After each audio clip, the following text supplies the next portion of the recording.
Hello again. Welcome to another edition of Crop Life Retail Weeks. Paul Schrimpf here again with Eric Sfiligoj. Back in the office here for the last couple of weeks, really kind of digging into stories, digging into what's going on in the market while you folks are out hitting the fields. One of the things we saw this week was we usually get an update on the cost of crop protection products and bringing those to market, and I know that's something you picked up on this week. Yeah, thanks, Paul. Yeah, as we've been talking about the last couple of weeks, months, the crop protection companies have been getting together, talking about getting together, merging, making acquisitions.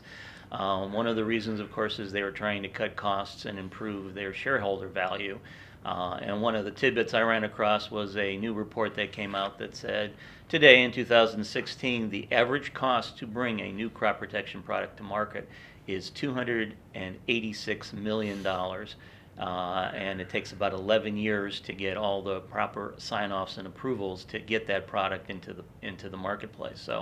And that's about a 55% increase from what it cost back in 2000 for the same product to come into the marketplace. So, as you can see, Paul, that's part of the reason the crop protection folks are under a lot of pressure to decrease their costs and improve their margins.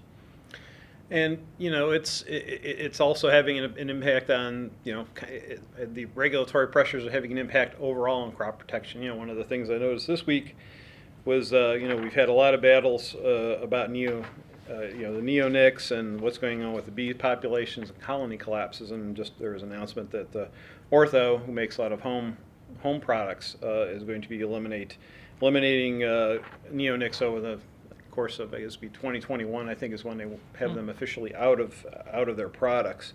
One of the things that drives me a little nutty is you see something in this, and this was in a release that almost everyone picked up. It says the chemicals, called neonics for short, attack the central nervous system of insects.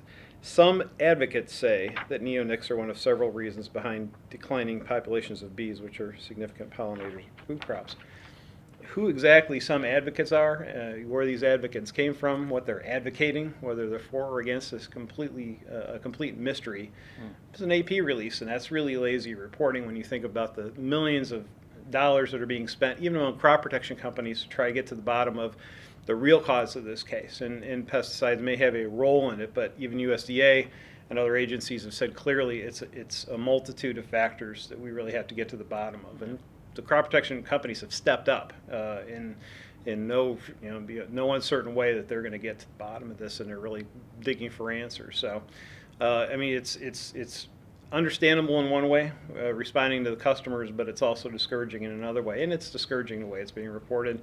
It's a constant battle, and doing battle and trying to get to the bottom of these things costs a lot of money, and a lot of it's built into that kind of research that needs to be done, and why we're seeing consolidation and other things in the marketplace. It's just really difficult to bring products to market today. So what else is going on? I know you have a couple of other news items, or at least one more. No, at least one more, Paul. Yeah, as we said, the weather's starting to improve. People are getting out into the field, so seed is going into the ground, and we're talking a couple of weeks ago about the crop projections. One of the items I came across was from the National Corn Growers recently that was talking about, based on the revised projections from USDA, it looks like the ending stocks for corn are going to be about 25 million bushels higher than was anticipated, and the demand is going to be about 24 million bushels lower for the year 2016. So of course that means that prices are going to remain low, unfortunately, for corn throughout the year. The association is estimating that the price range for a bushel of corn will go between $3.40 and $3.70 and not fluctuate too much throughout the year. So that's a little disappointing news, Paul, as we just start the season, that it looks like no matter what happens, unless there's a major weather event, that there's going to be too much corn in the pipeline again.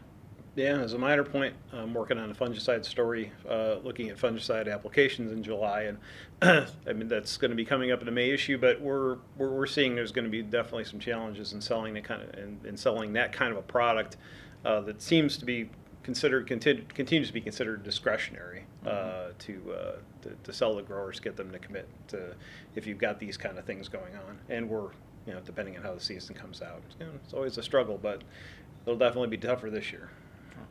Well, that's it for this edition of Crop Life Retail Week. Thanks for joining us, and we'll see you next week.